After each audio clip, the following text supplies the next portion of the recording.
La vie de ma mère. C'est simple, mais rassurez-vous, je raconterai pas ma vie. Parce que je joue sur les mots, et en jouant sur les mots, je vais m'intéresser à ceux que je rencontre. Ça sera les avis de ma mère. Ah bah ouais, mais elle est politique, mais j'ai été journaliste avant. Mais c'est vrai qu'on a tendance à se raconter et à se mettre trop facilement sur le divan aujourd'hui.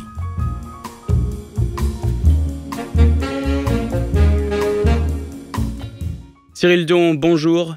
D'après votre fiche Wikipédia, vous êtes écrivain, réalisateur, poète et militant écologiste, alors c'est parti. Bienvenue Cyril Dion sur La vie de ma mère. Vient de s'achever la Convention citoyenne, dont l'horizon prochain peut nous sembler amer, mais nous donne de la force pour l'élection prochaine. Même si votre docu s'est appelé Demain, ne basculez pas dans la procrastination. Vous maîtrisez César qui mène à l'action, que le vivant s'étende comme l'Empire romain. Cyril Dion dit souvent qu'il n'y a plus de saison et à cause de vous, il n'y a plus de concordance des temps non plus, puisque vous avez réalisé Demain. En 2018, vous avez réalisé Après-demain. Est-ce que vous pensez un jour faire une préquelle? Et si oui, est-ce que vous avez déjà trouvé le titre? Vous êtes en train de réaliser Animal, qui est une attaque directe contre Yann Arthus Bertrand, alors est-ce que vous aussi, vous allez vous laisser pousser la moustache? En 2015, vous publiez Demain, un nouveau monde en marche, qui est le pré-programme de campagne du futur président de la République. Il vous renvoie d'ailleurs l'ascenseur en acceptant la Convention citoyenne. Vous arrivez à insuffler un vent de décroissance dans cette Convention citoyenne puisque 150 citoyens formulent 149 propositions et que 146 sont retenues. Vous dites souvent que pour enchanter l'écologie, il faut inventer de nouveaux récits, et c'est pourquoi vous racontez parfois la fable du colibri, qui est un oiseau d'Amérique latine. Mais ne pensez-vous pas que pour mieux toucher les Français, il faudrait raconter la fable du pigeon? Voilà, c'est la présentation de Mathieu Briard. Alors, évidemment, c'est une présentation d'un jeune homme qui, sur les plateformes, développe son humour. Et ce regard qu'il porte sur vous, c'est un regard à la fois admiratif, un regard un peu critique. Que pensez-vous de cette présentation générale? C'est très rigolo. C'est chouette d'avoir fait ça de façon un peu poétique. Et puis ça... Voilà, ça remet les choses un petit peu au milieu du... Ça remet l'église au milieu du clocher. Le clocher au milieu du village. C'est ce que dit le président, très souvent. C'est une formule utilisée très souvent par le président du club de rugby de Bordeaux-Bègles. Ah. Alors, Cyril Dion, on est très heureux de vous avoir pour cette série de podcasts. Vous faites partie des figures emblématiques de la défense de l'écologie aujourd'hui en France. Vous êtes souvent invité sur les plateaux, tous les Français vous connaissent. Souvent... Et à chaque fois pour parler des questions de climat, de ce que l'on fait et de ce que l'on ne fait pas. Mais moi, j'aimerais qu'on commence, avant d'aborder évidemment tous ces sujets, par la partie que le grand public connaît le moins de vous. En fait, avant d'être un militant, vous êtes un artiste, et un artiste touche à tout. Je me trompe ou pas? Je suis très mauvais danseur et je suis assez piètre peintre, mais en tout cas, j'écris. Enfin, j'ai une formation d'art dramatique.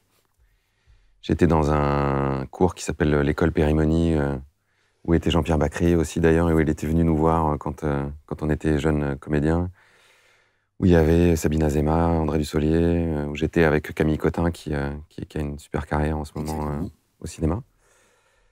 Et puis j'écris depuis que j'ai 13 ans. Quand j'avais 13 ans, j'écrivais des romans policiers assez lamentables que corrigeait ma prof de latin sur des petits carnets, où j'écrivais des phrases improbables comme... Ma femme se souvient toujours de celle-là parce qu'elle est très drôle, où j'avais écrit « Elle gisait pendue ». Parce que j'avais pas compris que c'était pas tout à fait possible avec les lois de la physique. Et vous êtes aussi chanteur, musicien?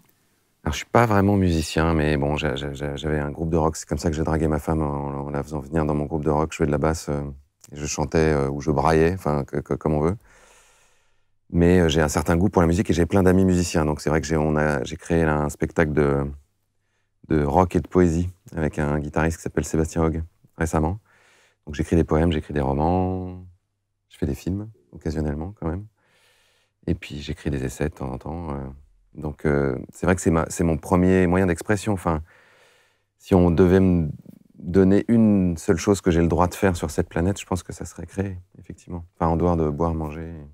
Donc vous êtes toujours... vous regardez le monde comme un artiste ou comme un militant, ou est-ce que vous le regardez avec ces deux yeux de l'artiste qui vient compléter le militant, quelquefois un peu austère et brut de coffrage?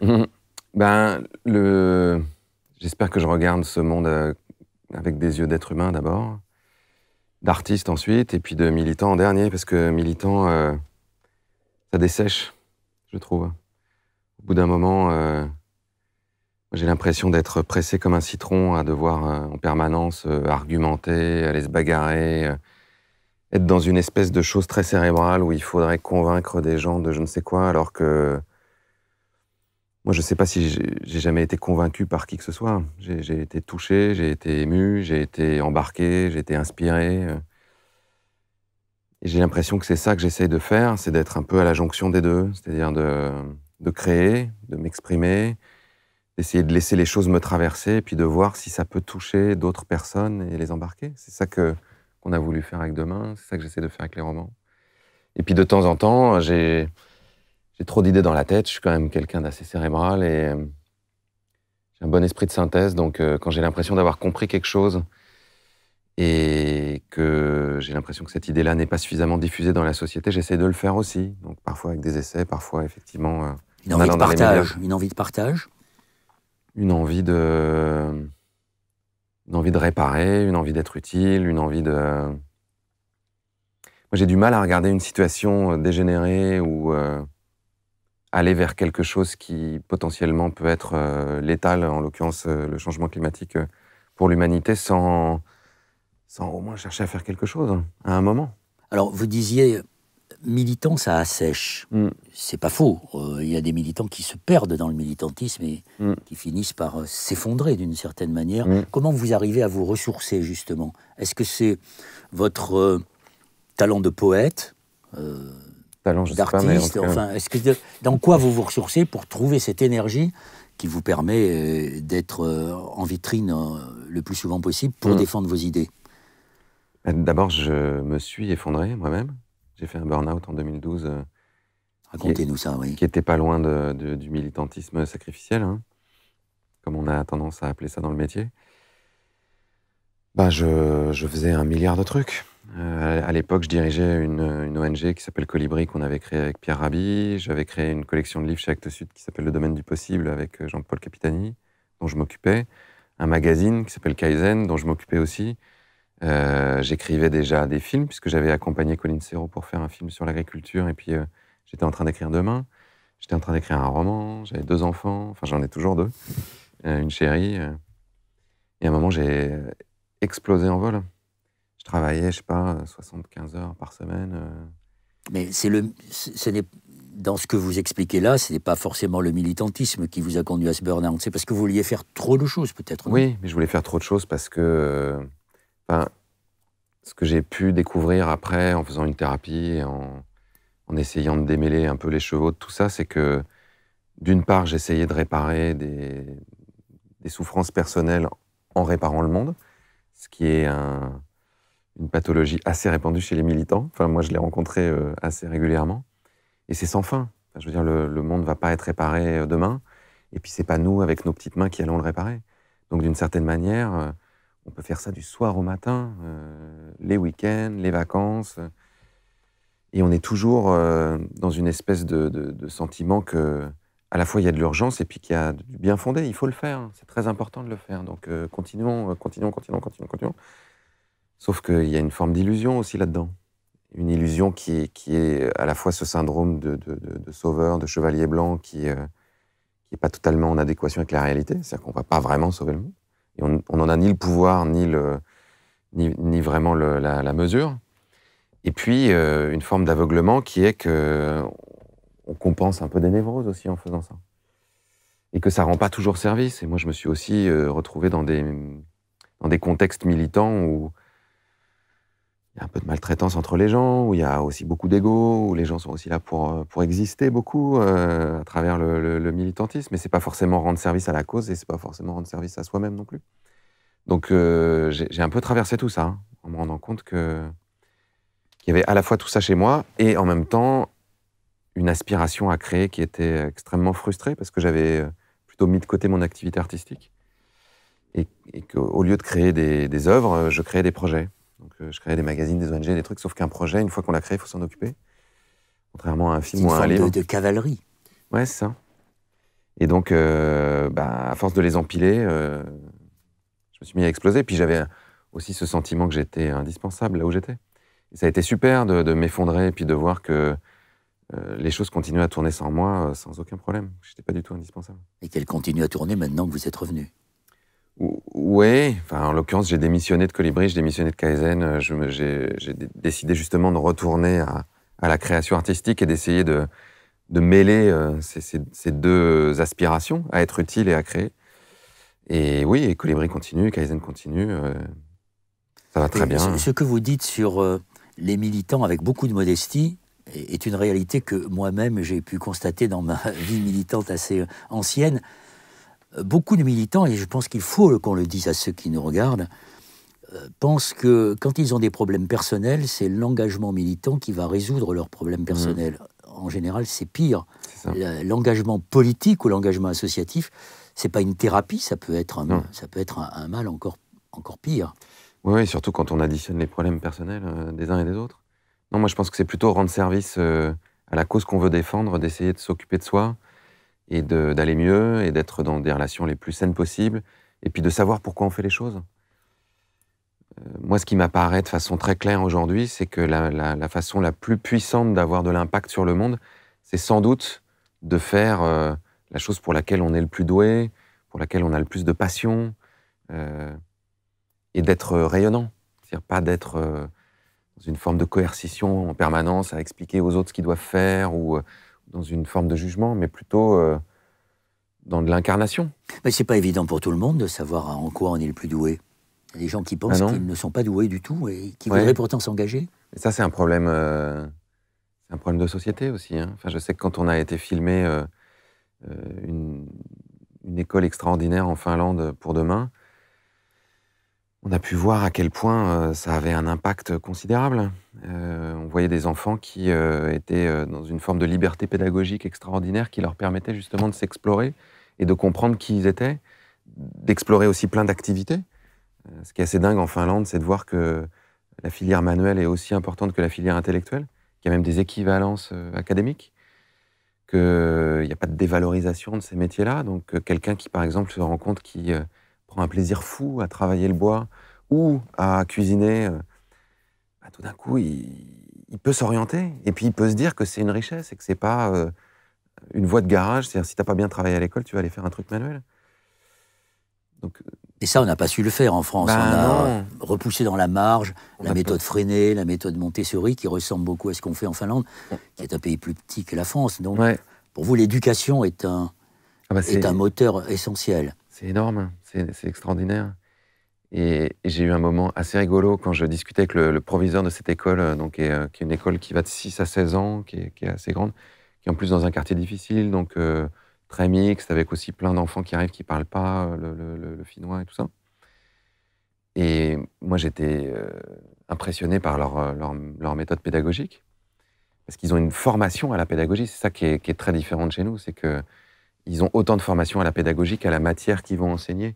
Et ils ont un suivi, c'est-à-dire que les autres enseignants les monitorent, entre guillemets, pendant 3 ans, en regardant comment ils font pédagogiquement, et leur donnent des conseils en disant « ils sont en train de s'endormir ». Donc, on ne considère pas que c'est la matière qui est simplement le truc. Et donc, je disais, mais c'est fou, parce que chez nous, l'école, c'est quand même encore un peu le prof qui est devant sa classe pendant 1 heure, qui parle, en gros, qui déverse son cours, les élèves qui notent, et ensuite qui ressortent leur connaissance au moment du contrôle.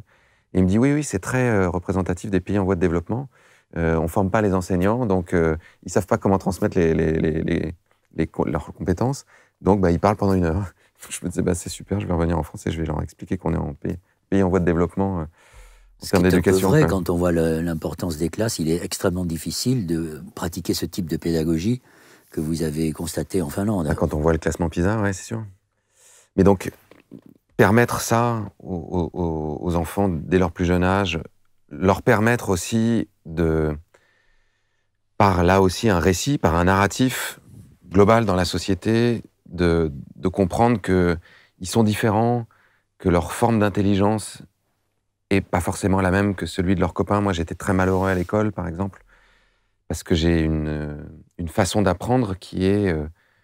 moi, j'apprends en faisant. J'ai toujours appris en faisant. J'ai fait 5 ou 6 métiers dans ma vie. J'ai aucun diplôme pour aucun de ces métiers, sauf l'art dramatique, que j'ai pratiqué pendant quelques années. Ça, en France, c'est pas du tout valorisé. Enfin, il y a un côté où si on n'a pas la bonne ligne sur le diplôme, d'une certaine manière, on est considéré comme non compétent dans des domaines.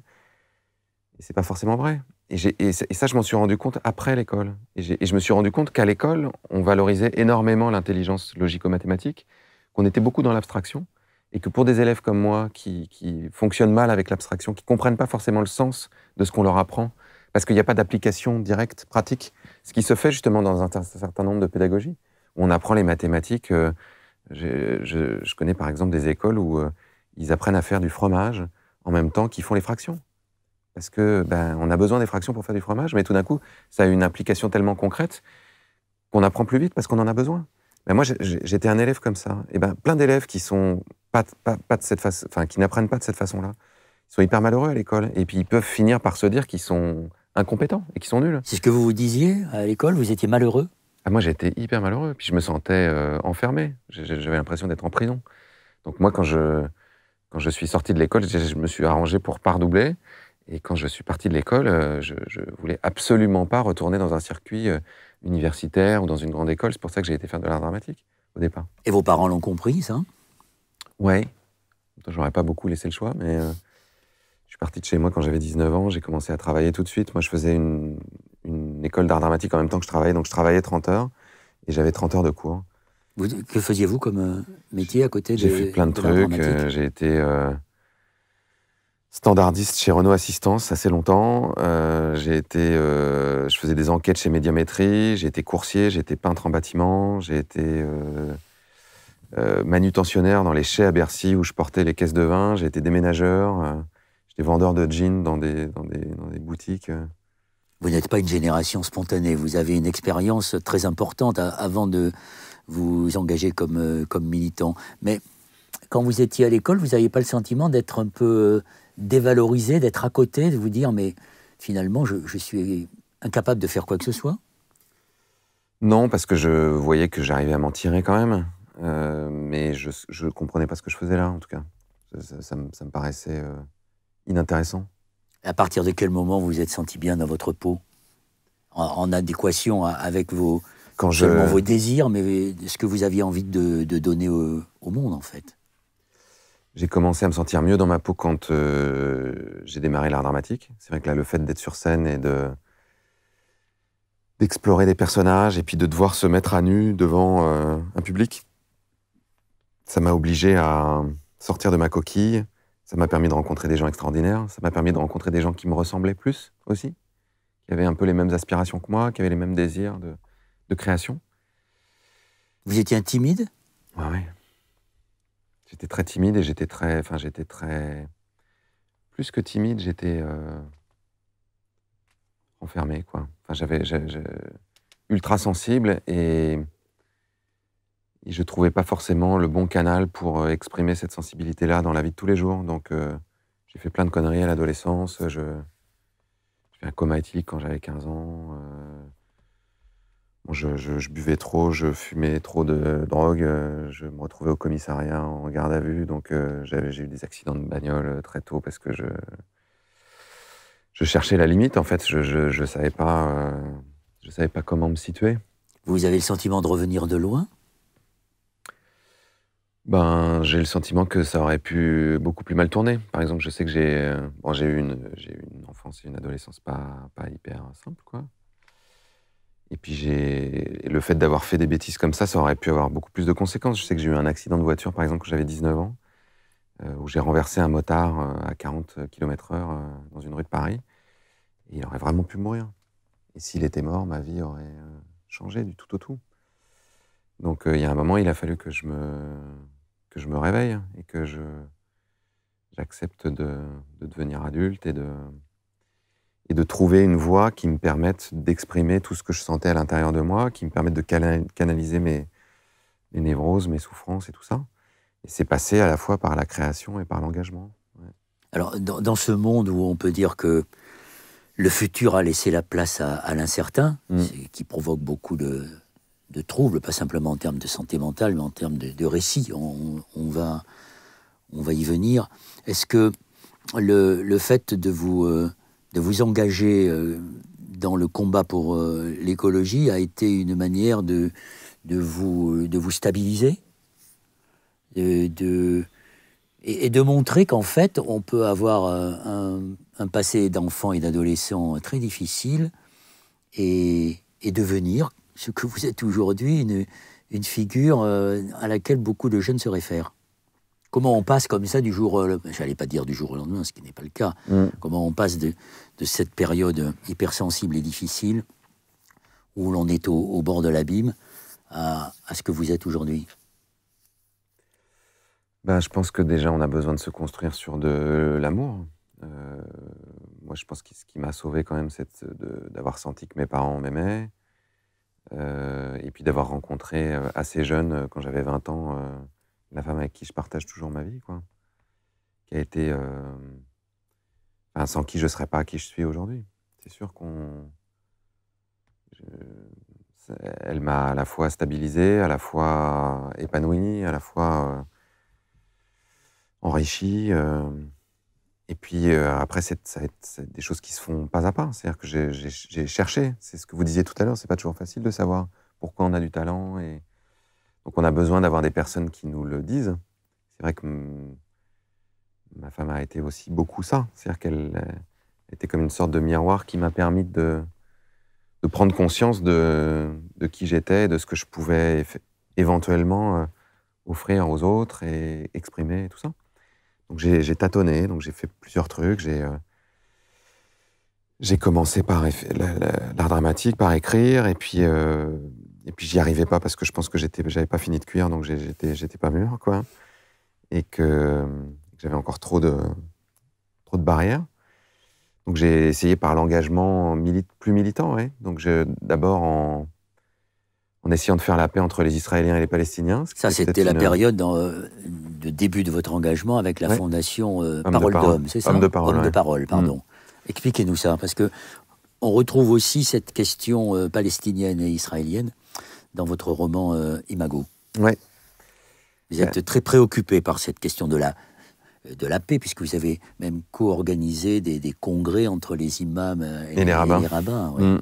Ouais. C'est une expérience passionnante dont vous pouvez nous parler aujourd'hui, tant il est vrai que vous voyez bien que le débat se concentre, l'islamo-gauchisme, toutes ces questions-là, que vous devez regarder d'une manière très particulière, en tout cas très apaisée par rapport avec plus au de débat distance, identitaire. On va dire, voilà, plus de distance.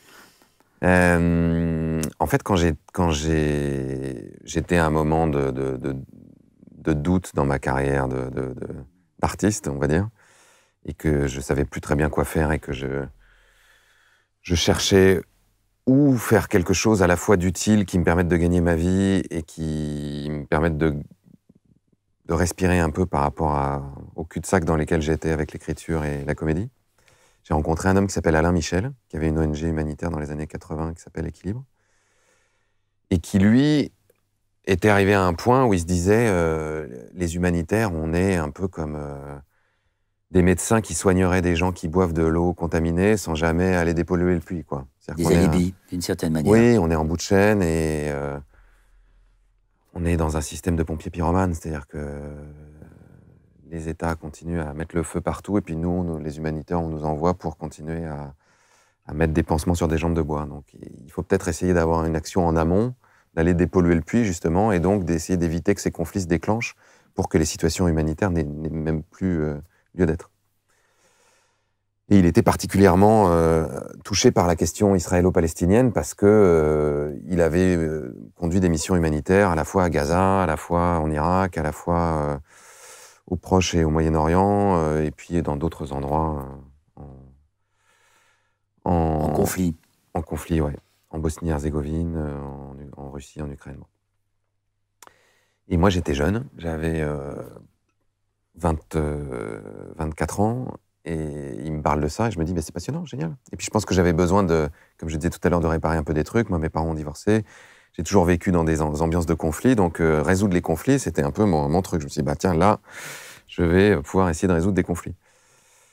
Et ça, évidemment, c'est une question qui est tellement brûlante, qui est tout le temps dans les médias, que d'une part, on a envie de comprendre, ensuite, on peut avoir ce petit syndrome de chevalier blanc de se dire « mais oui, nous, on va y arriver ». Et puis bon, après, quand on rentre dans la complexité des choses, on se rend bien compte qu'on ne va pas y arriver tout seul. Mais en même temps, c'est extrêmement gratifiant de voir que sans résoudre le conflit, rien que permettre à des gens qui ne se parlaient pas, qui avaient des préjugés incroyables les uns sur les autres, de se découvrir, c'est extraordinaire. Moi, j'ai découvert, par exemple, à quel point l'histoire de ce territoire était enseignée de façon différente des deux côtés de la frontière. Et à quel point permettre à des gens des deux côtés de la frontière de s'accorder sur une histoire commune était déjà une première libération et un premier outil de paix qui permettait de briser des préjugés qui étaient parfois entretenus dès l'enfance chez un certain nombre de personnes, qui pouvaient avoir un impact extraordinaire. Et donc moi, j'ai vu des Israéliens et des Palestiniens, notamment je me souviens dans un des congrès qu'on avait organisé, passer la nuit ensemble à essayer de se convaincre en disant tu as tort, je vais t'expliquer quelle est la situation, donc l'un et l'autre, et nous dire, et je me souviens d'un juif orthodoxe qui s'appelait Ed Miller, qui avait témoigné à la fin du congrès en nous disant je me suis jamais senti autant en désaccord avec quelqu'un de toute ma vie. De toute ma vie. On a passé la nuit à essayer de se convaincre. Et à 6 heures du matin, on était épuisés dans le lobby de l'hôtel, on s'est effondrés sur nos chaises. On était sous un grand dôme comme ça, transparent, et on a regardé le soleil se lever. Et il dit, je sais pas pourquoi, donc lui, il avait une interprétation qui était un peu mystique, on va dire, comme s'ils avaient été un peu touchés par la grâce. Mais il dit, au-delà de ça, on était crevés, le soleil se levait, c'était très beau, et on est tombés dans les bras l'un de l'autre. Il n'y avait aucune raison, on s'était absolument pas mis d'accord. Simplement, on était arrivé à un point d'épuisement, de fatigue, où dans notre humanité, on a eu la possibilité de se reconnaître et de voir que on n'était rien d'autre que deux êtres humains qui essayaient de faire de leur mieux et qui partageaient quand même plein de choses.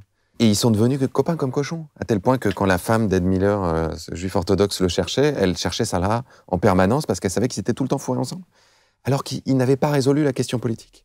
Mais simplement, ils avaient laissé tomber ce truc qui en plus les dépassait tellement, parce que c'est une question géopolitique, c'est une question énergétique, c'est une question culturelle, c'est une question historique, une question religieuse parfois, qui est complètement piégée, et dans lesquelles ces gens sont piégés. Et donc c'est extraordinaire d'essayer de dépasser ça. Et je pense que ce truc de diplomatie, je l'ai gardé. Je pense que, comme je le disais tout à l'heure, il me vient de mon passé d'enfant divorcé, mais que je l'ai retrouvé pleinement ensuite dans le milieu écolo, là, avec la Convention citoyenne, c'est-à-dire essayer de faire en sorte que des gens qui ne se parlent pas se parlent, se comprennent, se mettent d'accord. Ça, c'est quelque chose qui m'intéresse, encore plus que la question du conflit israélo-palestinien qui m'a passionné. Mais je pense que profondément, c'était ça qui me touchait dans cette période de ma vie. C'est à partir de cette époque, finalement, que vous avez découvert, d'une certaine manière, que s'est épanouie, qu'a prospéré votre fonction dans la société de médiateur, d'une certaine manière. Celui qui essaie de concilier les contraires, ou en tout cas de trouver des points d'équilibre. Un peu de diplomate, comme dirait Baptiste Morisot, ouais. Je pense... égards ajustés. Ouais, exactement. Construire des égards ajustés et des relations diplomatiques. Ouais, je pense que j'ai toujours un peu fait ça. Parce qu'après, quand j'ai fait ça pendant 5 ans, donc d'organiser ces congrès israélo-palestiniens, après les premiers et deuxième congrès mondial des imams et des rabbins pour la paix, c'est ce que je dis souvent quand on me dit « Ah ouais, vous allez faire parler des écolos et des conservateurs », je dis honnêtement, quand on a réussi à mettre les 400 plus grands leaders juifs et musulmans du monde entier ensemble dans un hôtel pendant 4 jours, bon, on n'est pas hyper effrayé d'aller faire discuter des écolos d'Ardèche avec des gens du MEDEF. Tout va bien. C'est pas le même niveau. Mais, question incidente, vous avez gardé des contacts et des relations amicales dans les deux camps, si je puis dire, du côté israélien comme du côté palestinien? Ouais, j'ai gardé des relations des deux côtés. D'ailleurs, il y a des choses effectivement dans le roman que j'ai écrit qui s'appelle Imago, qui sont très inspirés par des gens que je connais très bien et dont j'ai partagé à la fois le quotidien, mais j'ai partagé aussi des souffrances. Et c'est ça qui est à la fois super et très complexe avec la question israélo-palestinienne, c'est que vous allez passer une semaine à Gaza et vous êtes remonté, vous êtes devenu anti-israélien et vous êtes prêt à aller foutre des bombes avec eux, ou presque, tellement vous êtes révolté par la souffrance de ces gens, le fait qu'ils sont enfermés dans une prison à ciel ouvert, etc. Puis après, vous allez passer une semaine avec des Israéliens qui sont confrontés à la peur, qui ont à la fois une histoire qui peut remonter à la Shoah ou à avant, et qui ont une peur primale de disparaître, en fait, en tant que peuple, en tant qu'identité. Et vous partagez ça et vous dites « mais oui, mais évidemment, mais il faut défendre ton identité, etc. » Et voilà, et puis vous repartez, vous n'êtes pas plus avancé parce que vous êtes capable de comprendre la souffrance et la situation des deux camps. Donc après, la question, elle est plutôt dans les structures politiques et dans l'organisation que le monde construit autour de ces personnes-là. Et moi, c'est ça qui me passionne aussi avec la question écologique. Parce que d'une certaine manière, on est dans le même cas de figure. Et finalement, le débat qui est tout le temps de savoir si, pour faire changer la société, il faut que les gens changent ou faire changer les gens, ou si il faut une transformation politique, elle est de même nature pour moi.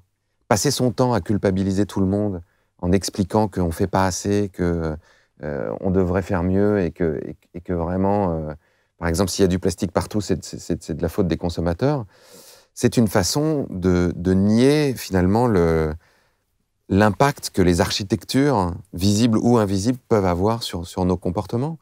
Et nier le fait qu'on avance en terrain miné en permanence. Comme les Israéliens et les Palestiniens vivent en terrain miné. Et donc c'est difficile pour eux d'avoir certains comportements ou certaines attitudes qui peuvent nous paraître naturelles à nous, parce qu'on n'est pas pris dans ce contexte-là. Et donc vu de l'extérieur, effectivement, c'est simple. Mais là, c'est pareil. Demandez à des Indiens, par exemple, qui vivent à Bombay, où j'ai été filmé pour Animal. Animal, c'est le titre de votre prochain film. De recycler leur plastique, d'arrêter d'utiliser du plastique, alors qu'il n'y a pas d'infrastructure pour jeter, qu'il n'y a pas suffisamment d'employés municipaux, qu'il n'y a pas d'usine de recyclage, qu'il y a du plastique partout, que parfois l'eau n'est pas potable et donc ils sont obligés de se rabattre sur des bouteilles en plastique. Ils ne peuvent pas. Ils ne peuvent juste pas. Donc après, c'est facile de dire « Regardez ces plages, c'est quand même une infamie, c'est des décharges publiques. » Ben oui. C'est une manière, si je puis employer l'expression à propos du plastique, de se décharger de ses responsabilités, de l'État de se décharger de ses responsabilités. Donc, contrairement à l'image que vous donnez, pour certains, vous n'êtes pas de ceux qui considèrent qu'on transformera le monde, ou on le réparera, pour reprendre l'expression de Camus. On ne répare pas le monde. Ce n'est pas les individus qui réparent le monde. Ce sont des individus rassemblés, collectifs, qui partagent une même option. Vous êtes vraiment sur cette position-là, vous? Je pense que c'est de toute façon un entremêlement. Évidemment, c'est des individus qui impulsent des choses. Mais moi, ma conviction profonde pour le moment, et elle évoluera, et j'ai évolué depuis 15 ans, effectivement, depuis l'époque de Colibri, j'ai aussi beaucoup évolué, c'est que... Parce que je vous interromps une seconde, parce que Colibri, c'est l'exemple type de chacun fait sa part, hein, c'est la métaphore. Et en fait, on se rend compte que pour réparer le monde, ça ne peut pas se limiter à ça. Ah non, ça c'est sûr. Non, moi j'en suis bien revenu de cette idée de chacun fait sa part, ça va suffire, ça c'est sûr. Et je pense que j'y ai cru un moment, hein. C'était mon côté libéral peut-être. Mais je pense que chacun d'entre nous peut avoir de la responsabilité et du pouvoir, et que c'est très important qu'on ne se contente pas de se positionner en victime, ou qu'on n'ait pas toujours... qu'on ne remette pas toujours le pouvoir à l'extérieur de nous. Je pense qu'on a profondément du pouvoir et qu'on a besoin d'exercer ce pouvoir. Mais que ce pouvoir, ensuite, on a besoin de l'exercer à la fois à notre échelle, mais aussi dans des structures collectives. Et que les êtres humains sont justement une espèce très particulière dans la mesure où elles construisent des structures collectives très élaborées et qui ont un impact énorme sur la vie du groupe.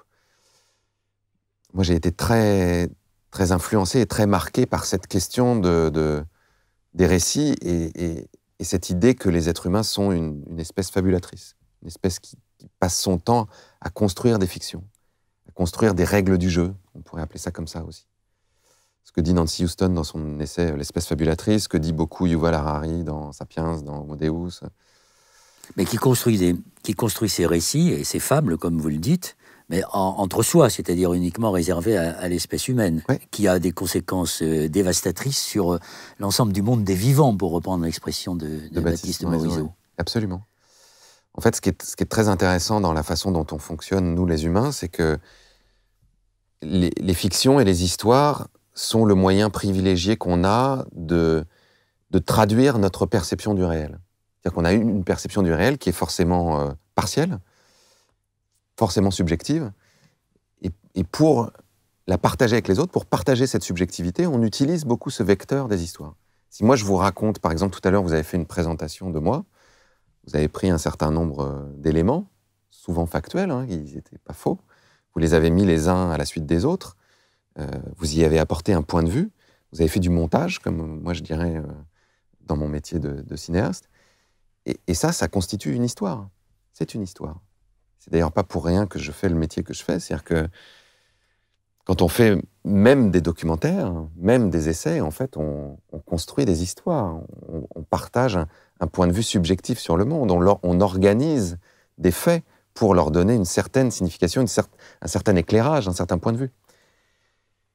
Et ce que dit Harari, que moi je partage beaucoup, c'est que plus on est nombreux ensuite à partager une même vision du monde, une même subjectivité, une même histoire, une même fiction, plus ensuite on est nombreux à obéir aux mêmes règles, aux mêmes lois, aux mêmes normes.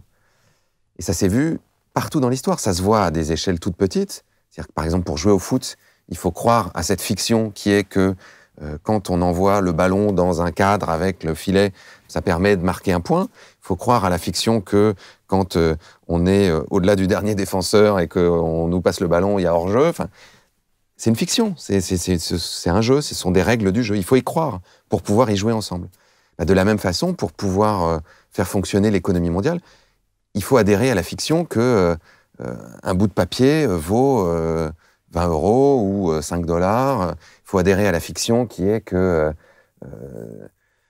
oui. Le système monétaire fonctionne de telle ou telle façon.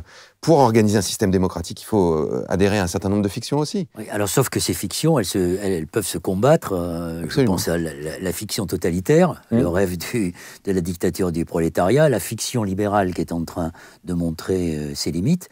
Et puis, il y a la fiction de l'écologie, c'est-à-dire une société on va dire à hauteur d'homme, qui est défendue depuis très longtemps, depuis Thoreau ou Reclus, par les philosophes qui ont traversé les 2 siècles qui viennent de s'écouler, et qui propose en fait des sociétés de petite dimension, enfin disons, des petites unités dans lesquelles pourrait se construire justement cette fiction qui deviendrait capable de transformer la société. Ouais. Vous êtes sur cette ligne-là ?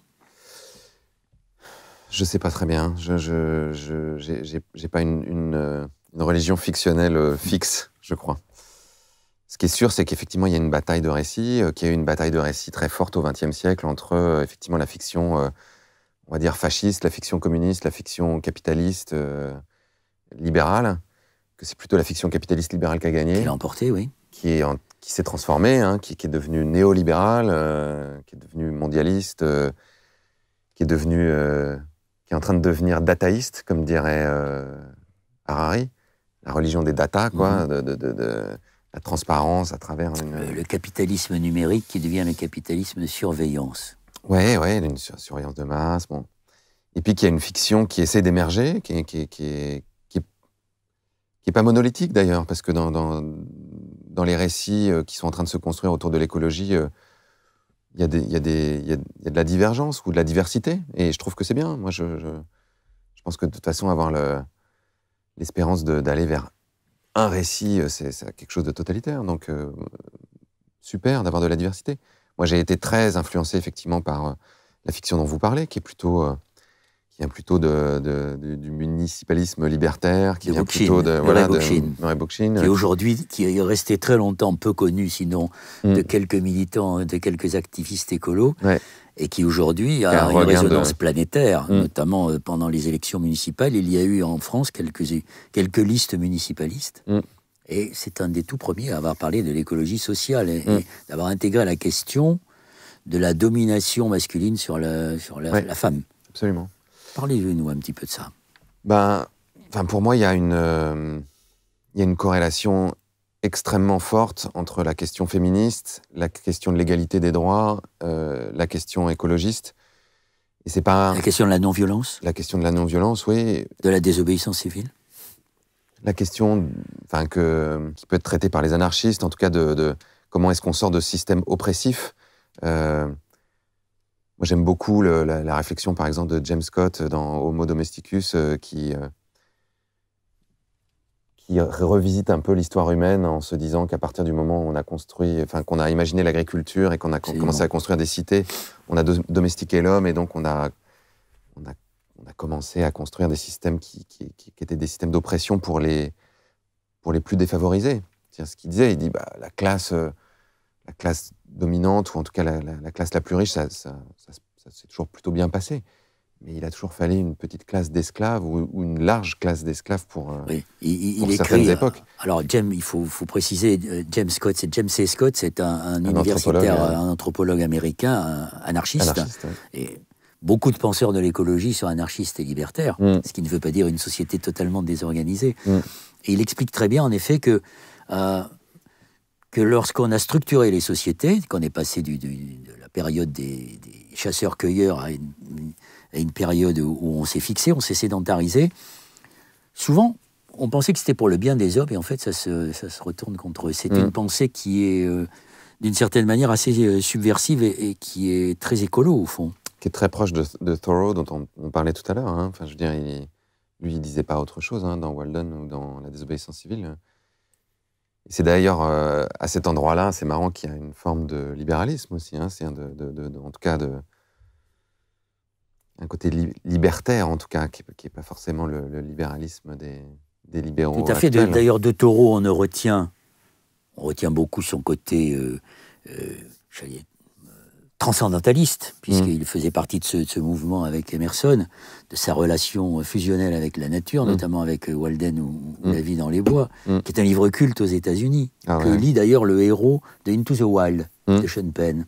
Mais on oublie souvent que Thoreau, c'est aussi effectivement la désobéissance, c'est-à-dire l'homme qui a participé au réseau de l'Underground Railroad pour aider les esclaves qui fuyaient les plantations.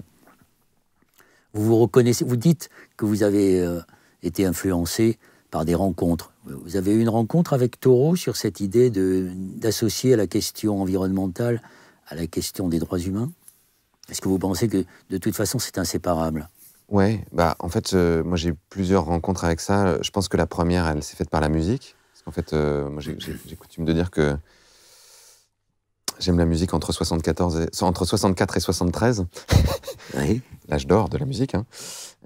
En tout cas, pas de la musique classique, mais de la musique moderne. Et toutes ces questions étaient déjà là, à cette époque-là. Enfin, la question de l'écologie, la question justement de se libérer d'une société... ça a commencé avec la Beat Generation, et moi j'ai été hyper influencé par Sur la route de Kerouac. Puis ça s'est poursuivi avec le mouvement hippie, et puis après, ça a dégénéré. Enfin, en tout cas, ça a dégénéré, ça a été brisé au moment des punks, et puis après des années 80, où la musique est devenue infernale. Mais tout ça m'a beaucoup... Comme je me suis beaucoup intéressé à cette époque, parce que j'avais des héros de cette époque-là, la question féminine, la question de l'égalité des droits, la question écologique, la question de sortir de la société de consommation était hyper présente. Donc ça a été ma première rencontre. Après, malgré tout, la rencontre avec Pierre Rabhi m'a beaucoup fait réfléchir à tout ça, parce qu'il avait un côté de tout ça, lui, de partir de... Moi, ce qui m'a touché chez Pierre, en fait, je pense que c'était plus ça, encore que le reste. C'était le côté partir de Paris, partir de l'usine... et essayer de construire un espace de possible où on peut choisir son destin. Ça me touchait parce que justement, j'avais ce sentiment d'oppression enfant. Moi, je détestais être enfant parce que justement, j'avais l'impression de ne pas pouvoir choisir, d'avoir aucun pouvoir sur mon existence. Et je me disais, quand j'étais à l'école, mais si c'est ça le projet, c'est-à-dire si c'est que ça se passe comme ça pendant toute l'enfance, pendant toute l'adolescence, parce qu'on est à l'école, on est enfermé dans une école, et qu'ensuite, ça continue parce qu'on est enfermé dans un emploi, dans une usine ou un bureau ou un truc. Je veux c'est pas une vie, quoi. On peut pas vivre comme ça, c'est impossible. Donc le serment que je me suis fait quand j'étais ado, c'était de ne pas faire ça. Donc ça passait par faire quelque chose que j'aime, mais ça passait aussi par chercher tout le temps à s'extraire justement de cette espèce de système oppressif. Et donc c'est vrai que je l'ai trouvé après dans la réflexion. Donc effectivement, Walden a été un livre extrêmement fondateur pour moi. D'ailleurs, je conseille beaucoup de lire la traduction de Brice Mathieusan, qui est le traducteur de Jim Harrison, qui est absolument magnifique. Il y a quelques autres auteurs américains, des native writers. Absolument. Et puis ensuite... Donc vous avez été très influencé par Walden. Oui, et puis après d'autres bouquins, le gang de la clé à molette, et puis...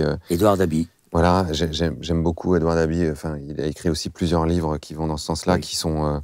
Des airs solitaires. Ouais, qui vont dans ce sens-là. Lui, il avait ce côté aussi anard écolo qui m'a beaucoup touché. Pour ceux qui ne le connaissent pas et qui nous écoutent, Édouard Dabi est donc lui aussi un écrivain culte aux États-Unis qui a été le chef de file d'une série de grands auteurs qu'on appelle les écrivains de la nature, les nature writers.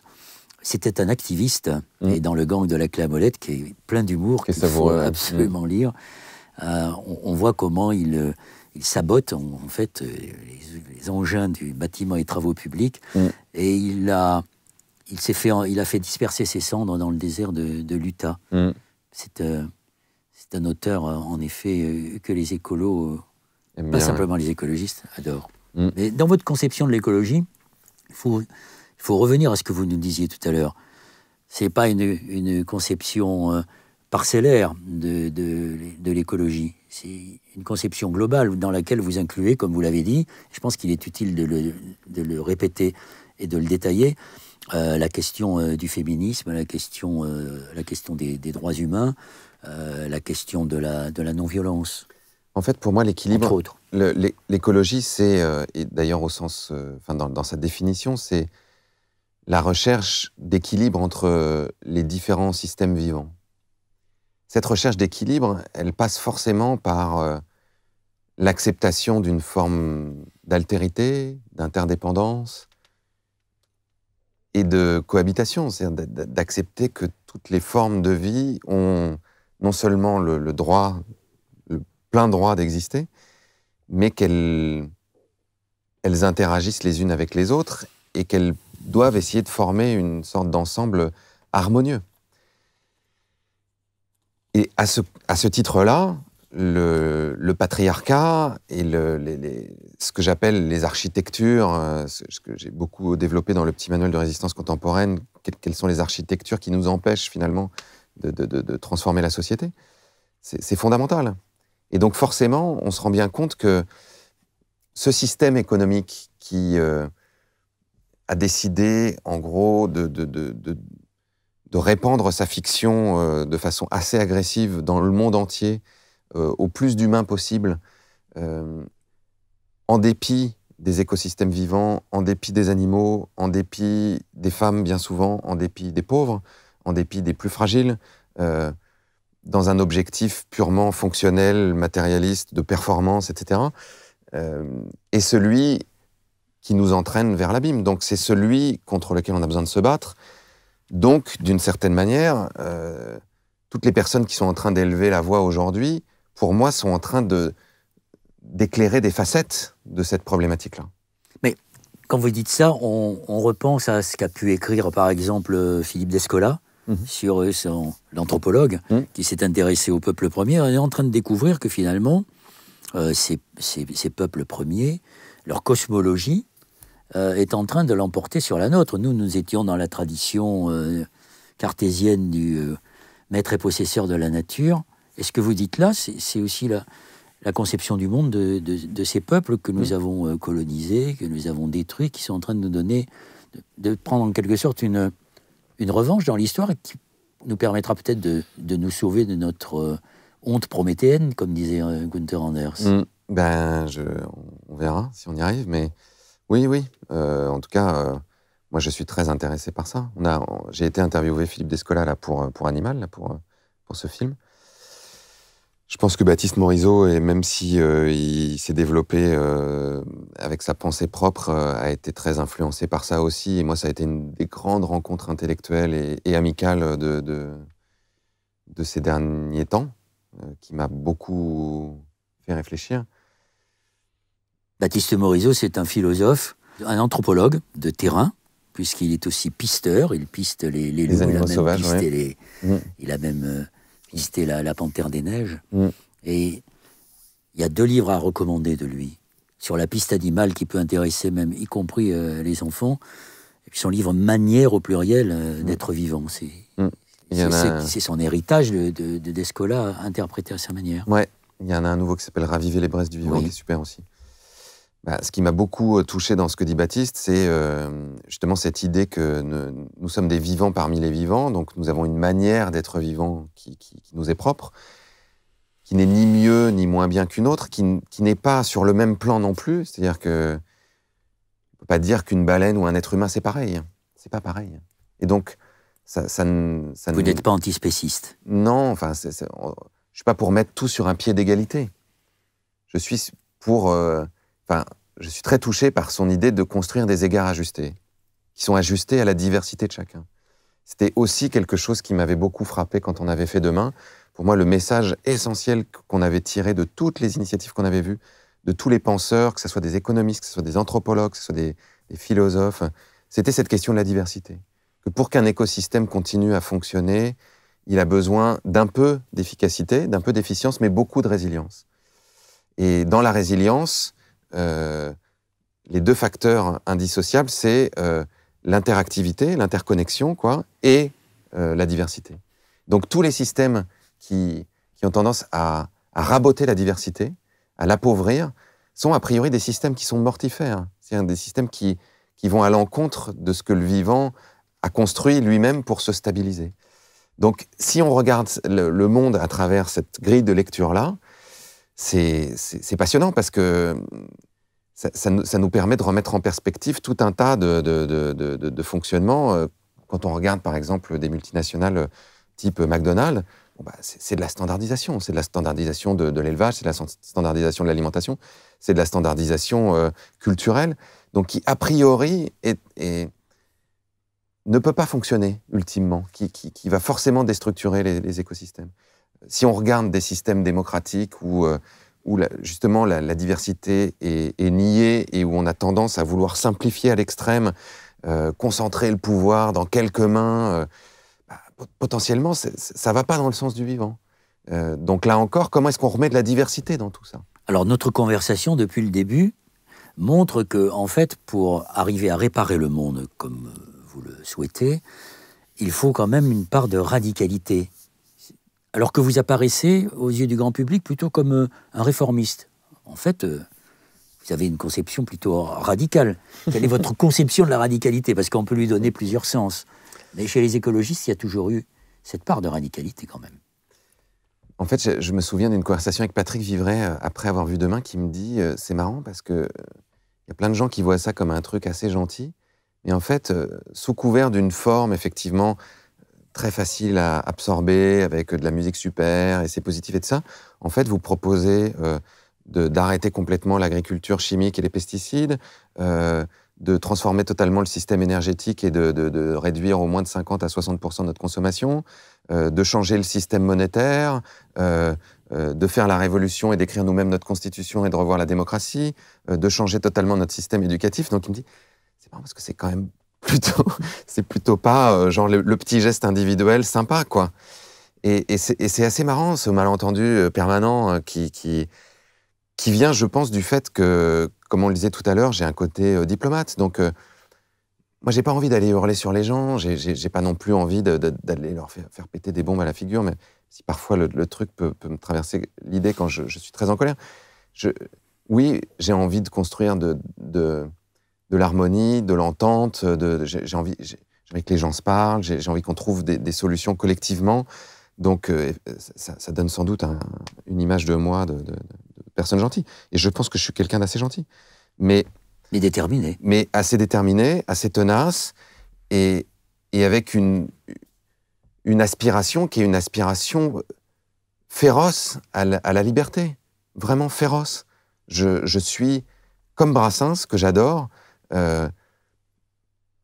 accroché comme une moule à son poteau, à cette idée que j'ai le droit d'être libre, je dois être libre. Et les autres doivent l'être aussi. Je suis tellement attaché à ma liberté que je suis profondément attaché à celle des autres. Et que dans ce monde-là, je pense que les systèmes qui entravent nos libertés sont aussi les systèmes qui détruisent le vivant. Donc, d'une certaine manière, j'ai fait se rejoindre deux causes qui sont très importantes pour moi et qui devraient nous conduire, et c'est ce que j'essaye de participer à faire, à construire une société vraiment très différente de celle dans laquelle on vit aujourd'hui. La liberté, elle a un prix qui est un prix très élevé, finalement. En tout cas, sa défense. Est-ce que vous êtes de ceux qui pensent à ce qu'on appelle, dans un langage un peu lieu commun, à la convergence des luttes, c'est-à-dire la nécessité qu'il y a de faire se rejoindre, par exemple, la justice pour le climat et la justice sociale, et qu'en fait, il s'agit d'un même combat? Ah bah oui, enfin, moi j'ai fait partie des personnes qui ont essayé d'œuvrer au rapprochement entre les Gilets jaunes et le mouvement climat, par exemple. Je me suis fait assez taper dessus, par exemple, le 8 décembre 2018, oui, quand j'ai appelé à maintenir la marche pour le climat contre l'avis de tout le monde, y compris Nicolas Hulot, y compris Anne Hidalgo, parce que je pensais que c'était très, très important. En fait, ce qui s'est passé, et c'était assez marrant, c'est que je me suis retrouvé, je devais faire une conférence à un endroit où, à cause de la grève, j'ai pas pu aller en train. Donc j'ai dû y aller en voiture. Donc j'y suis allé en voiture, et en revenant en voiture, je me suis fait arrêter par un barrage de gilets jaunes. Et donc je commence à discuter avec la personne qui était au barrage, et je lui dis, bon, il est 1h du mat, peut-être tu peux me laisser passer, quoi. Je veux dire, je suis tout seul, là. Donc je veux dire, ça fait chier personne. En termes d'effectivité, là, c'est nul, quoi. Tu vois, il me dit, oui, bah, ça va vous faire réfléchir, comme ça, la prochaine fois, vous viendrez peut-être au truc. Je dis, écoute, honnêtement, je crois pas que j'ai besoin de... Enfin, peut-être, hein, mais je crois que j'ai déjà pas mal réfléchi au problème. Et je dis, en même temps, on peut se faire réfléchir ensemble. C'est-à-dire que moi, je peux venir effectivement au rendez-vous des Gilets jaunes, et puis peut-être que vous pouvez venir aux marches pour le climat, parce qu'on fait beaucoup de marches pour le climat en ce moment. Ah bon, quoi? Non, mais... Et puis, c'est devenu un peu musclé. Et après, c'est devenu comme une sorte de défi. J'ai dit, bah, allez, top là, quoi. Moi, je viens au prochain truc des Gilets jaunes, et puis toi, tu viens aux marches pour le climat. Et donc, du coup, j'ai fait une tribune dans Libération en appelant les Gilets jaunes à venir marcher avec nous. Et puis, avec Alternatiba, ensuite, on a justement fait un certain nombre de choses avec les Gilets jaunes. Et puis ensuite, avec Priscilla Ludowski, on a pris la parole ensemble.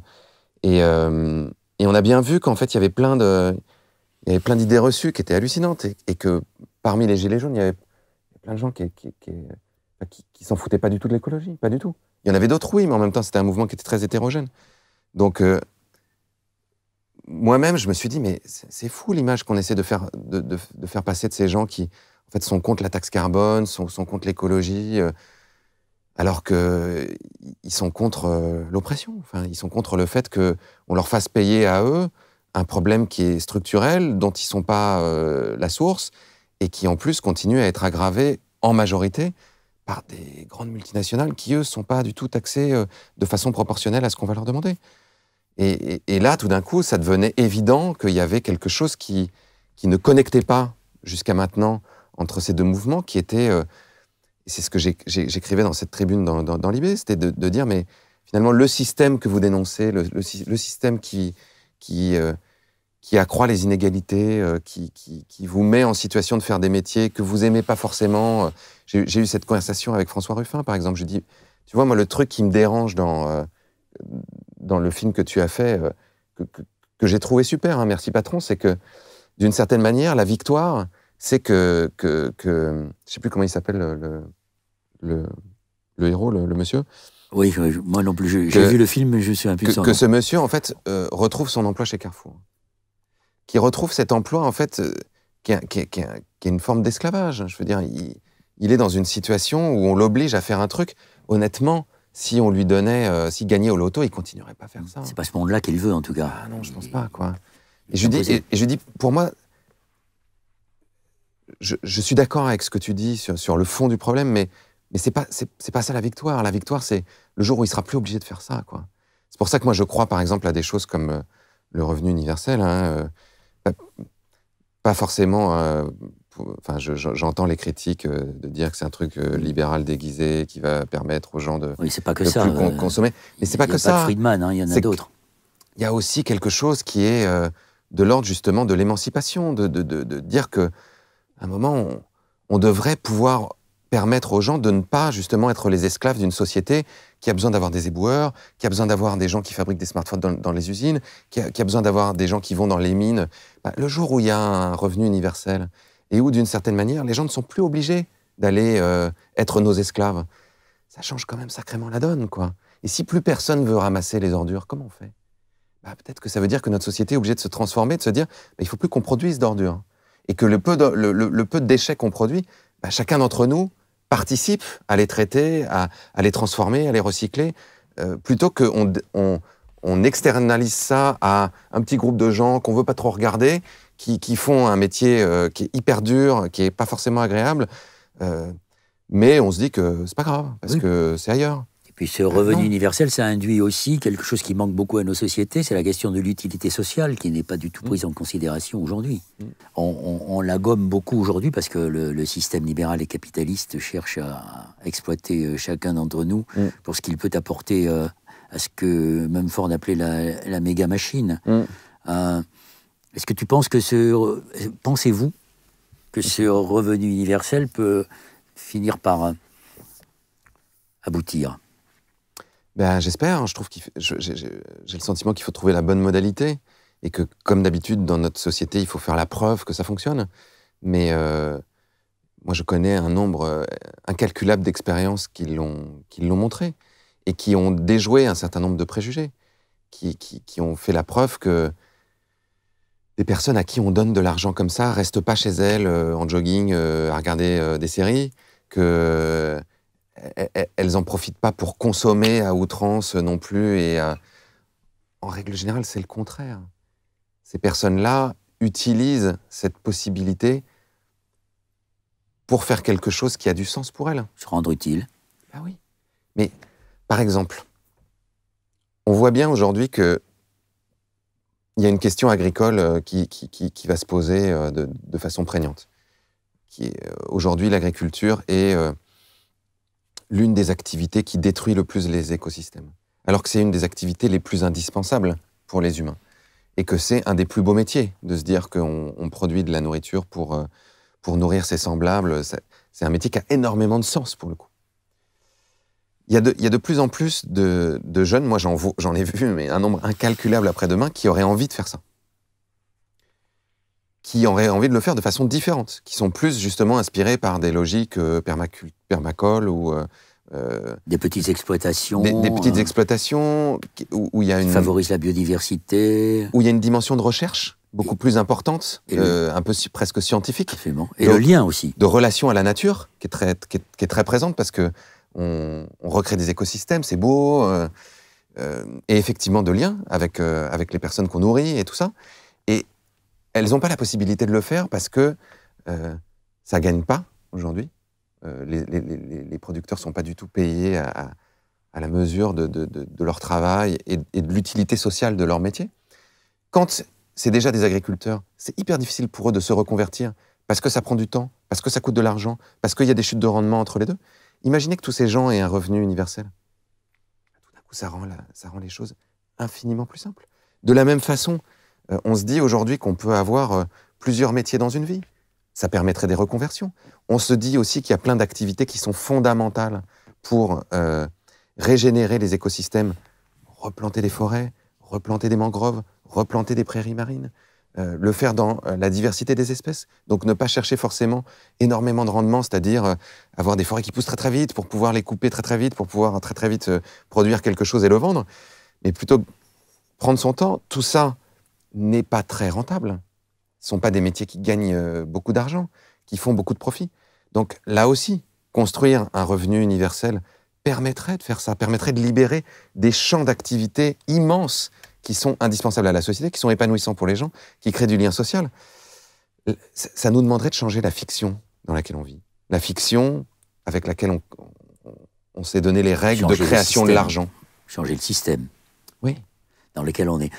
Revenons à votre rencontre avec les Gilets jaunes, parce qu'à mon avis, elle a été déterminante pour vous dans le processus qui l'a enclenché. D'abord, c'est vrai que les Gilets jaunes, contrairement à ce qu'on raconte, ont beaucoup marqué notre société et provoqué sans doute une prise de conscience, une bascule. Et c'est à partir de là que vous avez commencé à penser à la Convention citoyenne ? En fait, au moment où on était en plein dans la... Je ne sais pas s'il faut appeler ça la crise, ou en tout cas dans ce mouvement social hyper puissant qui était en même temps assez réjouissant d'une certaine manière.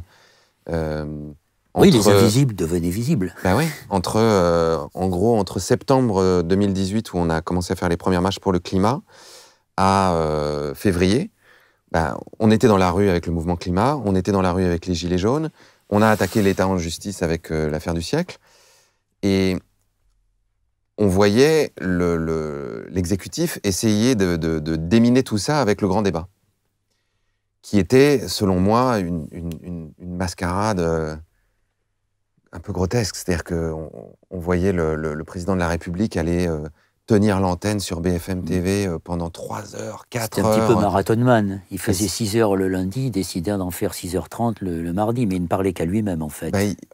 En tout cas, il parlait beaucoup, lui, quoi. Et on n'entendait pas beaucoup les gens. Et puis, surtout, ça ne faisait pas forcément avancer la question démocratique. Et il se trouve que moi, je suis passionné par cette question démocratique depuis tout le temps, depuis l'époque où j'organisais les congrès israélo-palestiniens. Toujours cette trace des imams et des rabbins. Voilà.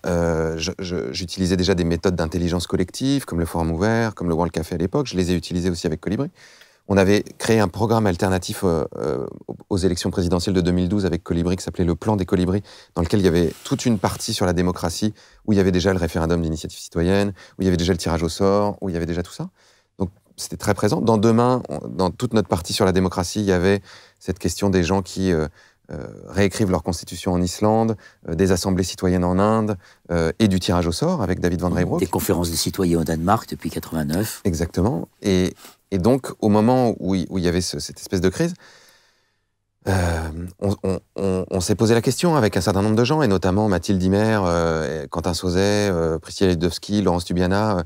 Mathilde et Quentin sont très impliqués donc, dans Démocratie ouverte, dans des nouvelles formes démocratiques.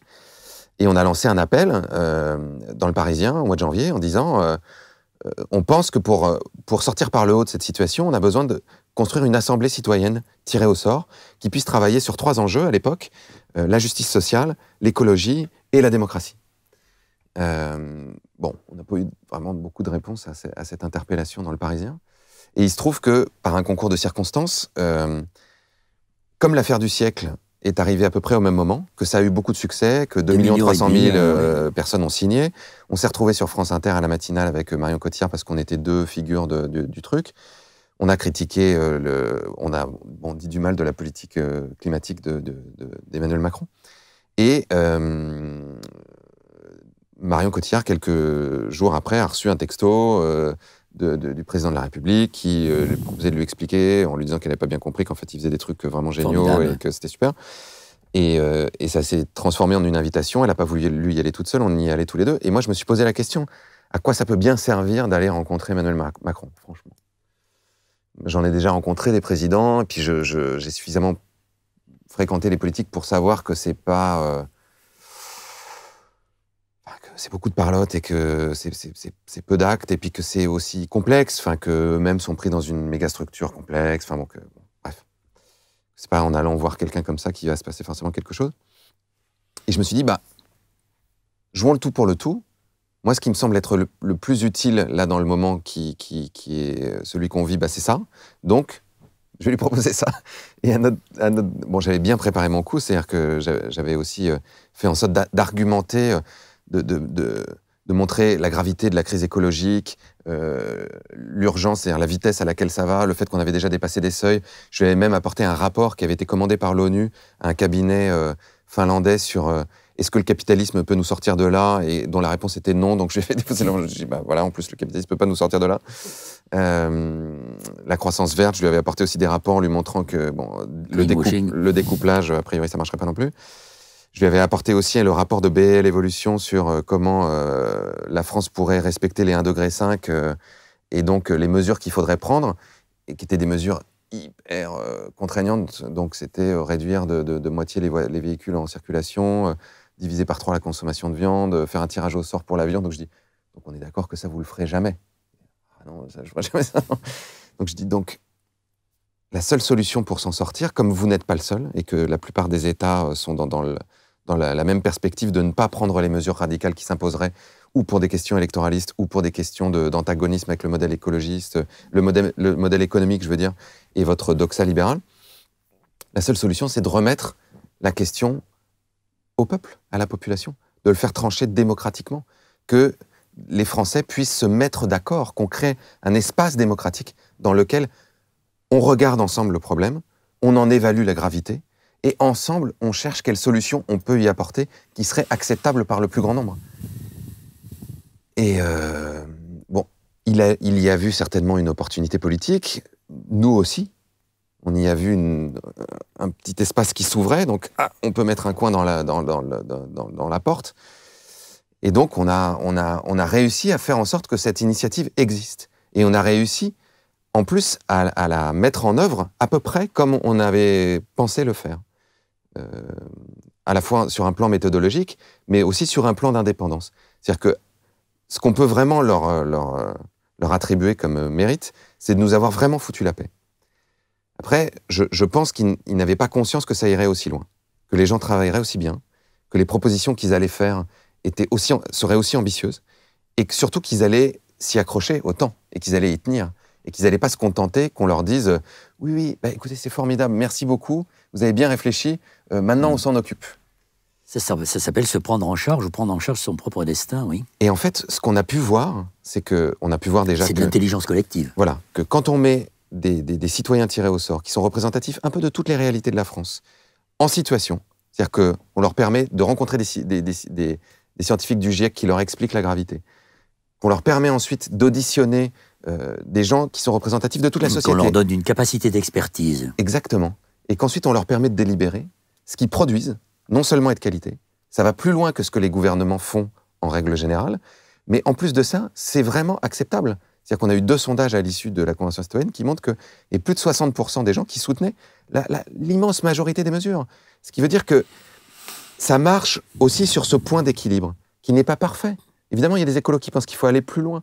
Évidemment, il y a des conservateurs qui pensent que c'est déjà un truc de Khmer vert. Ben, c'est un point d'équilibre. C'est ce sur quoi on est capable de s'entendre au moment où on le fait. Ben, ça, c'est très important. Ça devrait être la fonction de la démocratie. Et donc, institutionnaliser ce type de processus, c'est-à-dire faire en sorte que ce ne soit pas simplement à la main du président de la République, mais que ça devienne quelque chose qui fait partie de notre Constitution, que ce soit par exemple un référendum d'initiative citoyenne délibératif. C'est-à-dire, admettons, il y a plus d'1,5 million de personnes qui signent un texte, et ben, ça déclenche la création d'une assemblée citoyenne tirée au sort qui délibère, qui fait des propositions, qui vont ensuite au référendum. Pétard, c'est quand même une façon de faire de la démocratie qui serait vachement plus évoluée que ce truc préhistorique qui est de voter tous les 5 ans pour quelqu'un dans une sorte de concours médiatique. C'est un peu The Voice des élections. Oui. C'est dangereux en plus. Mais oui, où en plus on stimule des réactions qui sont la plupart du temps vraiment émotionnelles. Ils le disent eux-mêmes. Même Macron disait en 2016-2017, là, quand on lui disait « Mais quand est-ce que vous allez avoir un programme ?» Et il disait « C'est pas avec un programme qu'on gagne une élection, excusez-moi, mais c'est pas du tout le principe. » Ben non, effectivement, c'est pas du tout le principe de cet exercice-là. Mais est-ce que c'est ça la démocratie? J'en suis pas si sûr. La démocratie, c'est ce que vous avez tenté de faire avec cette convention citoyenne, c'est-à-dire quand on donne les moyens aux citoyens de se mêler de ce qui les regarde, c'est-à-dire leur avenir.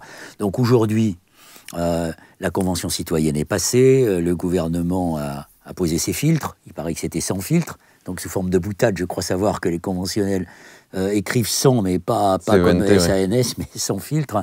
Bon, il y a de la déception, vous l'avez très bien dit. Les citoyens ont fait un retour au gouvernement. Alors, 2 questions. Ne pensez-vous pas que cette manière d'avoir décortiqué ou déshabillé d'une certaine manière les propositions de la Convention, c'est une façon de délégitimer la parole politique et que ça peut contribuer à saper encore un petit peu plus la défiance des citoyens vis-à-vis des politiques. À renforcer la défiance, oui. À saper la confiance ou à renforcer la défiance. Oui, c'est ça. Si. Enfin, moi, c'est la conversation que j'avais.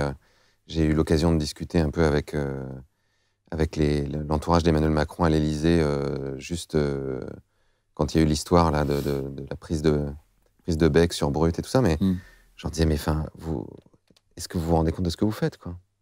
Je sais bien que vous avez votre stratégie politique, etc., mais de trahir sa parole en permanence comme ça, et particulièrement là, où en fait cette parole avait pris énormément d'importance, parce que cette promesse du sans-filtre, il l'a fait 3 fois, publiquement.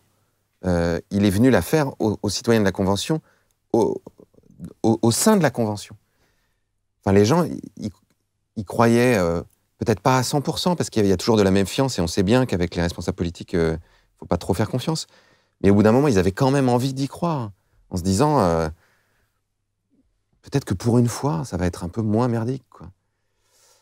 Et quand on voit que derrière, il ne tient pas sa parole, ensuite, il essaye de changer la définition des mots, c'est-à-dire d'expliquer que sans filtre, en fait, ça voulait pas dire ce qu'il a dit, pourtant. Ce qu'il a dit textuellement, je vais transmettre les propositions telles quelles, telles que vous les avez écrites, etc. Bon, après, il essaie de changer la définition des mots, donc c'est un peu surréaliste. C'est du Trump light, quoi. C'est-à-dire que c'est des faits alternatifs. Et ensuite, après avoir changé la définition, donc de dire le sans-filtre, ça voulait pas dire ça, le sans-filtre, ça voulait dire que ça serait pas manipulé derrière le rideau, on se rend compte que c'est quand même manipulé derrière le rideau. Et qu'en fait, les lobbies industriels et des intérêts privés de grandes entreprises ont fait une offensive incroyable pour faire passer l'intérêt privé et lucratif avant l'intérêt général. Quand on regarde ça de l'extérieur, qu'est-ce qu'on peut se dire? Est-ce qu'on peut se dire autre chose que une étude qu'on avait citée dans Demain, qui est une étude de Cambridge, je croyais que c'était de Princeton, on a dit de Princeton dans Demain, en fait j'ai vérifié, c'est de Cambridge, en 2014, qui avait étudié la façon dont les décisions étaient prises aux États-Unis et qui avait dit, je crois que c'était des milliers de décisions publiques qui avaient été étudiées, et la conclusion donc des universitaires de Cambridge était de dire, en fait on est dans un système où les entreprises privées ont infiniment plus d'influence que les citoyens dans les orientations qui sont prises par le gouvernement. Ce qui veut dire qu'on est plutôt dans un système oligarchique que dans un système démocratique. C'est ce qu'expliquent très bien Stéphane Foucard et Stéphane Aurel et Sylvain Laurence dans Les Gardiens de la Raison. Ouais. Et, bon, au-delà de cette déception qui est tout à fait légitime, cette convention citoyenne, elle va laisser des traces. Elle ne va pas s'arrêter là. Donc, est-ce que vous avez le sentiment, malgré votre déception, d'avoir contribué à faire faire un pas à la vitalité démocratique? Mais on a contribué à plein de choses avec ça. C'est-à-dire que, d'une part, c'est pas fini, et là, il va y avoir une mobilisation très importante au Parlement, autour du Parlement, pour assiéger le Parlement, pour faire en sorte que... Le débat commence le 29 mars en séance plénière. Exactement, pour faire en sorte que les parlementaires sortent de cette espèce de logique un peu de godillot, c'est-à-dire, en gros, l'exécutif nous dit de faire ça, on fait ça, mais qui prennent leurs responsabilités, surtout sur un sujet aussi grave. Donc on a quand même un peu d'espoir que certaines mesures soient revues à la hausse grâce aux parlementaires, même si cet espoir est ténu, mais en tout cas, il va y avoir une mobilisation importante. On peut se dire quand même, si on tire le bilan positif, que c'est une des rares victoires du mouvement climat depuis un paquet de temps. Parce qu'on a été dans la rue, on a engagé un rapport de force, on a attaqué l'État en justice, ça a permis de créer la Convention citoyenne, ça a permis de déclencher tout un tas de mesures, dont cette loi climat, qui malgré tout, même si elle est insuffisante pour tenir les objectifs, va plus loin que ce qu'on avait jusqu'ici. Donc on a permis de faire en sorte que le gouvernement aille plus loin et vote un certain nombre de lois qui permettent au moins disons, d'aller à 50% de l'objectif. Bon. Il faut quand même qu'on se dise que c'est une victoire. On n'en a pas toutes les 5 minutes. Il faut qu'on se nourrisse de nos victoires aussi.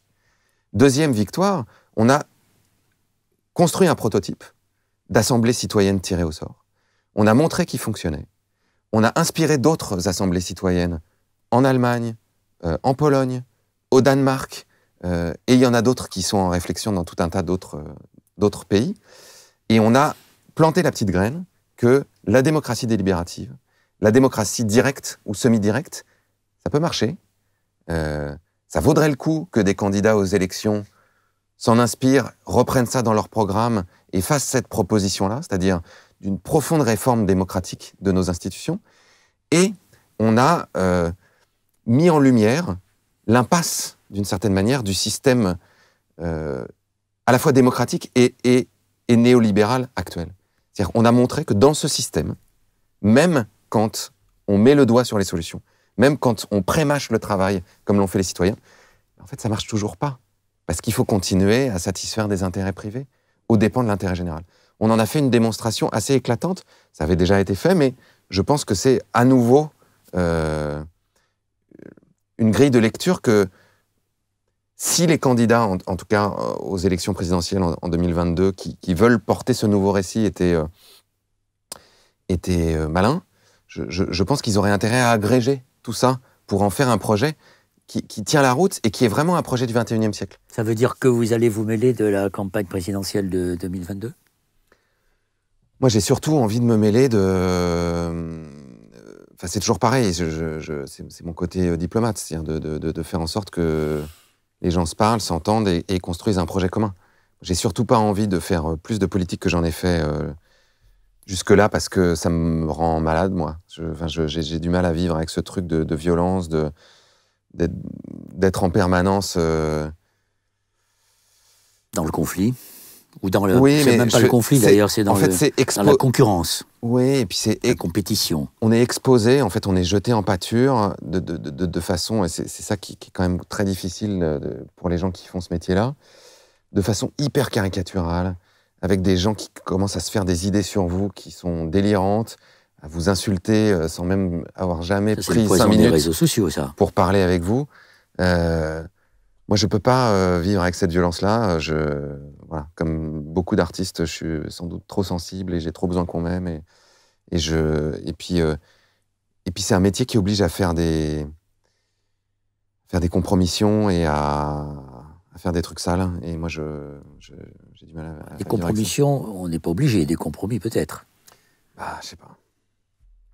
C'est un vrai sujet. Hein. Moi qui suis assez passionné de politique, comme mon père l'était, enfin il est toujours d'ailleurs, mais je lis plein de trucs, je regarde plein de trucs. Je me suis par exemple beaucoup intéressé à ce qui s'est passé dans l'administration Obama.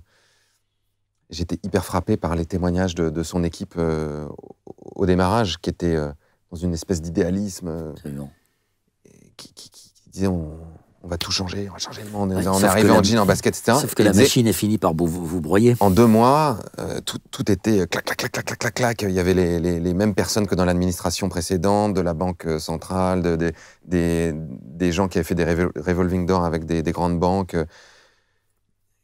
Et donc, il a mené une politique et il a été amené à faire des choses qui sont, moi, à mon sens, plus des compromissions par rapport à son idéal et à l'idéal d'une partie de l'équipe qui l'a porté au pouvoir que du compromis. Mais vous terminez notre conversation par un point de vue très pessimiste, finalement. Ah ben moi, je crois vraiment que l'organisation démocratique telle qu'elle est, elle est assez horrible pour les gens qui y vivent, c'est-à-dire pour les élus, et que ça marche pas très bien pour notre société. Donc, ma contribution optimiste à ce débat, c'est que la démocratie, ça a besoin d'être quelque chose dans lequel on est tous partie prenante, vraiment. Je pense que c'est quelque chose qui s'apprend, et je pense que ça a besoin le pouvoir a besoin de s'éclater. Moi, j'aime bien un certain nombre de paramètres de la démocratie suisse, par exemple.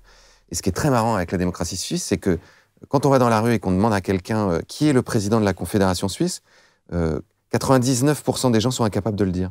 Pourquoi ? Parce que ça tourne tous les ans, que en fait, cette personne est issue d'un groupe qui est représentatif de tous les partis politiques du pays, dans un pays où justement le référendum d'initiative citoyenne existe et on est capable de proposer des lois, on est capable de s'opposer à des lois aussi, on est capable de voter pour la Constitution, de transformer la Constitution avec des votations. Et c'est un petit pays. Ouais, mais... La même dimension que nous. Moi, je ne comprends pas cet argument. Vous avez... Ce sera ma dernière question. Est-ce que vous avez... C'est une question banale, en fait. Mais par rapport à tout ce que vous nous avez dit, elle peut avoir un sens. Est-ce que vous avez plus de raisons aujourd'hui, là, vous êtes dans l'action, que vous jouez un rôle important, finalement, à la fois comme porte-parole d'une certaine conception du monde, à travers le filtre de l'écologie, est-ce que vous avez plus de raisons d'espérer que de désespérer? En fait, j'essaie de pas trop me poser cette question. Il y a toujours des raisons d'espérer. Enfin, je veux dire, c'est ça qui nous maintient en vie. Après, la question, c'est où est-ce qu'on place son espoir? Si on place son espoir dans quelque chose de totalement démesuré et totalement utopique, on a des chances d'être en permanence déçu et donc dans une sorte de dépression perpétuelle parce que c'est jamais assez bien. Si l'espoir qu'on a, c'est que chaque jour, on progresse. Chaque jour, on se donne les moyens de vivre une vie la plus intense, la plus intéressante, la plus utile possible. Bon, bah, ça, c'est faisable. Chaque jour, on fait des petits progrès, même s'ils sont petits. Et on participe à construire quelque chose qui ensuite nous échappe. Et parfois, on fait des choses qu'on imagine petites. Moi, quand j'ai commencé à écrire Demain, qui est sans doute le truc qui a le plus d'impact, énorme impact, dans ce que j'ai fait dans ma vie, j'ai eu cette chance-là, je ne pensais pas que ça irait jusque-là. Je faisais juste un truc qui, déjà, me plaisait, que j'avais l'impression qu'il pouvait être utile à d'autres, sans savoir ce que ça allait devenir. Eh ben, qui sommes-nous pour juger que ce qu'on fait est important ou pas important? Pour moi, ce qui compte d'abord, c'est de faire ce qui est profondément juste pour nous et sans essayer de l'imposer aux autres. C'est Brassens qui disait ça, qui disait si vous pouvez se contenter, se borner de pas trop emmerder son voisin. Ben, faire ça, mais en essayant de faire des choses qui nous tiennent profondément à cœur. Et c'est ça qui a de la puissance. En fait, si vous pensez à tous les gens qui ont fait une différence un peu dans ce monde, c'est que des gens qui font des choses qui sont guidés par leur tripes, quoi. Pas parce que ils ont besoin de croûter à la fin du mois ou parce que quelqu'un leur a dit qu'il fallait le faire. Donc, pour moi, le début de la révolution, il se situe à cet endroit-là. Merci beaucoup, Cyril Dion. Je pense que grâce à cette conversation, on a pu découvrir, non pas un autre Cyril Dion, mais le Cyril Dion authentique. Celui qui veut réparer le monde et qui le fait suivant des critères qu'il croit justes. Merci beaucoup. Merci, Noël.